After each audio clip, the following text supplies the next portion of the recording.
கொசுக்கள் உலகின் மிகவும் ஆபத்தான உயிரினங்களில் ஒன்றாகும். அவை பல நோய்களை பரப்பி மனித உயிருக்கு அச்சுறுத்தலாக உள்ளன.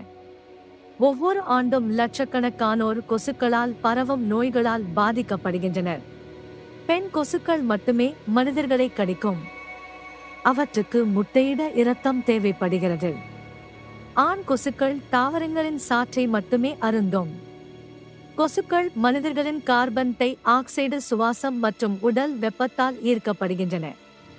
ஒரு கொசுவின் ஆயுட்காலம் சில வாரங்கள் மட்டுமே. டெங்கு, மலேரியா, சிக்குன்குனியா, ஜிகா போன்ற நோய்களை கொசுக்கள் பரப்புகின்றன. தேங்கிய நீரில் கொசுக்கள் மிக வேகமாக இனப்பெருக்கம் செய்கின்றன. கொசுக்களிடம் இருந்து நம்மை பாதுகாத்துக் கொள்வது மிகவும் அவசியம். சுற்றுப்புறத்தை தூய்மையாக வைத்து தேங்கிய நீரை அகற்றுவதன் மூலம் கொசு உற்பத்தியை கட்டுப்படுத்தலாம். கொசு வலைகளை பயன்படுத்துவதும் ஒரு சிறந்த தடுப்பு முறையாகும்.